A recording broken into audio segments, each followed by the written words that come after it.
Hello, everybody in Humanities 107. Good to see all of you again. Well, I, of course, cannot see you, but you can see and hear from me at this moment, and that's it's about the best we're going to get in most circumstances for the rest of our semester here. So just to cover a little bit of groundwork, just to make sure everybody kind of understands how class is going to proceed from this point. I made a couple of announcements in the past few days here. I've been working on this stuff off and on since we last saw each other nearly 2 weeks ago at this point. And essentially, we have about 6 weeks left in the semester at this point. We're going to break those up into 3 major sort of content categories, if you want to think about it that way. We'll spend this week and next talking about American movies, a topic near and dear to my heart.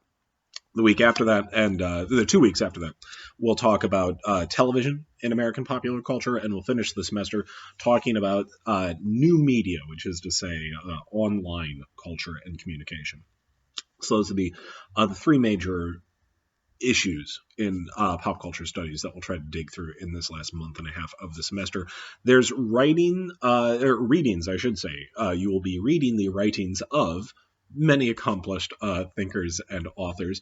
Those all come from the textbook for the most part. I believe everything is in the textbook at this point. And I did want to note, if anybody needs the link, I saw that there's quite a few textbook publishers who are offering free digital versions of their textbooks for the remainder of the semester. I have not checked to see if our trusty Signs of Life in the USA is amongst them, but it's something I can try and look up for y'all if that need should arise. So the way it'll go is you'll have the assigned readings for each week. That was in the announcement that I had posted the other day. And I will upload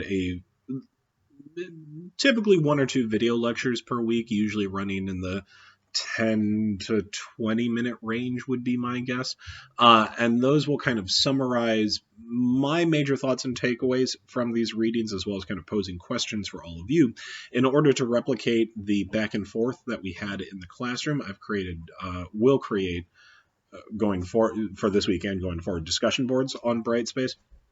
Those are assignments, so you'll need to write your responses, an initial post, I believe, by Thursday, and then comments on each other's post by the end of the week on Sunday night, and then those will be assessed by me, and you'll get points that would replicate the attendance, participation, those sorts of things that you had earned through the first half of the semester there. And then there's also going to be a couple of writing assignments. I haven't nailed down exactly when I want those to happen or what exactly those will look like, but I figured none of you are really none of you want to hear about a long writing assignment from me right now, so we can get back into the swing of things and then figure that stuff out. But yeah, for the most part, it'll be keeping up the reading, checking in on these video lectures that I'll upload on YouTube and then link to in Brightspace, and then keeping up the discussion boards and just keeping your eye open for when I post extra assignments, stuff like that. And I also wanted to mention I will also be available to you not only through email, but every week I will host office hours on Zoom, that online streaming video chat service that I had not heard about 2 weeks ago and now have heard a lot about in the past 2 weeks. But essentially, I will have 4 hours of meeting time on Zoom each week for the rest of the semester. And the meeting times will be just when my regular classes would have been meeting. There'll be 2 p.m. on Monday, 2 p.m. Tuesday and Thursday. That's all of you. 4 o'clock on Tuesday and Thursday, and then 5:30 on Thursday. Those will run between 30 and 60 minutes, depending on which session it is. Like ours, because we met twice a week, I'll do 30 minutes Tuesday, Thursday. Same with that 4 o'clock session Tuesday, Thursday, but 5:30 and 2 p.m. on Monday. 2 p.m. on Mondays, 5:30 Thursdays. Those will be hour long because that's my cinema courses that meet for 3 hours at a time. So if you have questions for me and you find it easier to ask them in that format, I will make sure that those invitations to the Zoom meetings are available to everybody. And that's also if you want to just pop in and chat about the course material, make sure that you understand everything correctly. Perfect time to do that, in all honesty. All right. All of that being said, I did want to cover a couple of the things that I want you reading and thinking about for class this week. And these build right into the discussion board that I had created for you all.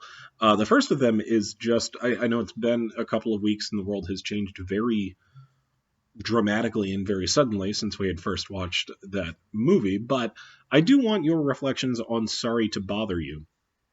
That is a movie that I enjoy. I would not say that it is necessarily a great movie. I think it's good. I think there's a lot of odd ends and weird bits, and the structure of the whole thing is kind of chaotic. But that's me from a cinema studies perspective. What I want to hear about from you in those discussion boards, and you can choose between the discussion boards. There's one that is a response to Sorry to Bother You, and another that is a response to the readings, Creating a Myth, and the Thematic Paradigm. Though I have a feeling one board will be more popular than the other. You can pick and choose them. What I want to hear from you is just your own overall thoughts and assessments. What you liked about it, what you didn't, what worked, what didn't. I want to hear a little bit as well about how you responded to the movie's tone and style. This is a satire, like we had talked about, so I want you to think of, and reflect on what is being satirized in this movie. What is the object of the satire, and what is the ultimate message of this satire? What does the filmmaker Boots Riley want us as spectators to take away from this? I think there's a lot of ideas bouncing around in that movie, so I'll be curious to see what your own thoughts and reflections are on them. The other thing relating to Sorry to Bother You that I think is worth addressing is I wanted to hear from you about just how some of the elements of that movie stack up. It begins as a rather familiar satire of work life, of corporate life, and I think there's a satire of consumerism in there. And then it shifts. You get some wild stuff in there, science fiction. I think there's a satire of the art world. I'm not entirely sure how to interpret Tessa Thompson's character. There's this crazy shift into like, I don't know, those, what were they called? Equihumans or whatever it was? The Equisapiens. That shit. I want to hear your thoughts about that because it's very strange, and I'm curious what you made of it. The other stuff that is available for you to talk about on the discussion board are a couple of readings that I think are very good points for jumping off and interpreting a movie like Sorry to Bother You. The first of them is an essay by, what is her name? Linda Seeger. There you go. Linda Seeger, called Creating the Myth. And this is an essay that I teach a lot in courses like this because I think it has a lot to say about how Hollywood, the American film industry, creates its movies. Not every movie necessarily follows this pattern, but an awful lot of movies, especially big blockbusters like Star Wars, which is very, very centered on this sort of thinking. But even I think something like Sorry to Bother You is constructed like a myth. And I believe we had talked about myths before. Myths are not necessarily false or fake stories. Myths are simply are simple stories which explain very complex ideas. American life is full of mythologies like that, stories that explain complex ideas. I think part of the reason that the coronavirus pandemic and lockdown has felt so strange is because so few of our myths are built around something like this. The events like this have happened in the past, but it's not really a focal point of our mythology, if that makes sense. This is not something that we are prepared for. And you can actually kind of see that, the fact that we're unprepared for this by the things that we have to do in order to keep each other safe, and some of the wild stuff people have gotten up to in the past couple of weeks. All those people who went drinking in Chicago on St. Patrick's Day, or going on spring break in southern Florida while the virus breaks out, is because some of our myths are about freedom and independence and not giving a shit about, the consequences of our actions. Now, most Well, actually, I was about to say most American movies wouldn't necessarily underline that myth, and then I went, no, a ton of American movies tell us to just follow our impulses and not care. Anyway, what I want you to look at in creating the myth is she talks about two very familiar mythological story types. These are stories that have a familiar pattern to them. There is a similarity between one example of this and the next example of this. And what I want you to think about here is both how familiar these story patterns are, the two big ones, the hero myth and the healing myth. Hero, healing. And I want you to ask yourself, which of those do you think Sorry to Bother You falls into? Was that a hero myth? Was it a healing myth? Was it maybe something else? Did you think it didn't really fit either of those patterns? The other thing in creating a myth that the author Seeger talks about quite a bit is this idea of archetypes.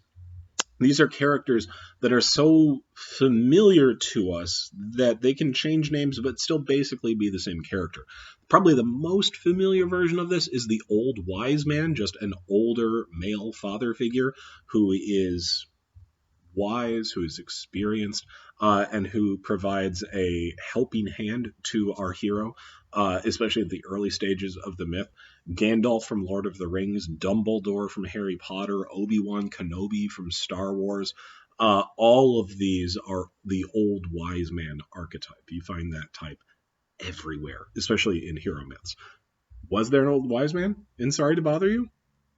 I can think of one. I can.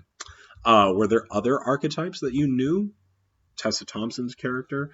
Was Cash an archetype? What about Armie Hammer's character, the guy who owned that crazy telemarketing corporation?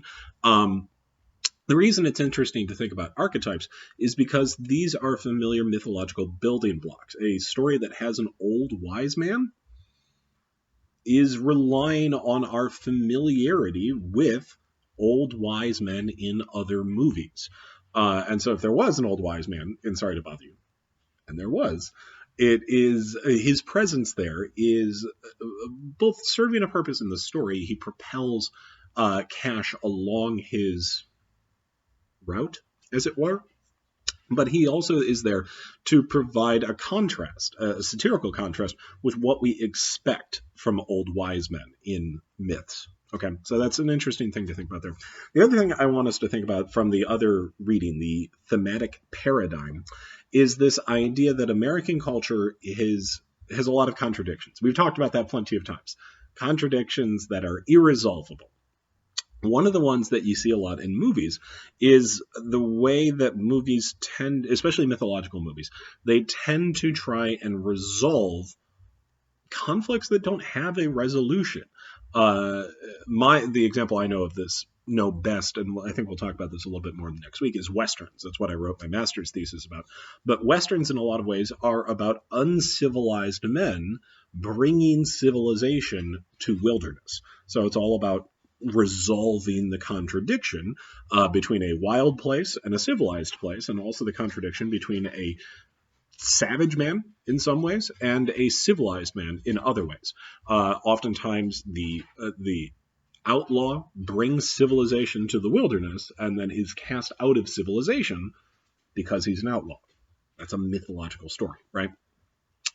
So that leads us to the Thematic Paradigm, where the author Robert Ray talks about how in American movies, in American psychology, there's really two types of heroes. There is the official hero. This is somebody who fits into society, who does things the right way, who gets along with others, who collaborates, who follows the law, and is a respectable, normal figure, but one who's maybe a little better, or just finds himself or herself, or usually himself, in a circumstance that wasn't me endorsing that, by the way, just our society is sexist. So I said himself because it's usually him, because that's sexism.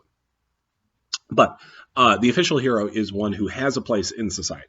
The outlaw hero is somebody who exists outside of respectable society. This is the gunslinger in a Western. This is Han Solo in Star Wars. This is, I mean, to some degree, Tony Stark in the Avengers, he's kind of the outlaw hero in some ways. He does things his own way. Oh, what a charmer. And so that's actually something else, to circle back to Sorry to Bother You, that I want you to think about. Is Cash, our main character there, an official hero or an outlaw hero? Is he both? Is the conflict at the heart of that movie about which of those heroes he ought to be? I kind of answered my own question there, but I think that can lead to more questions, more thoughts, more discussions, and I will let you pursue those on the discussion board. Thanks, everyone.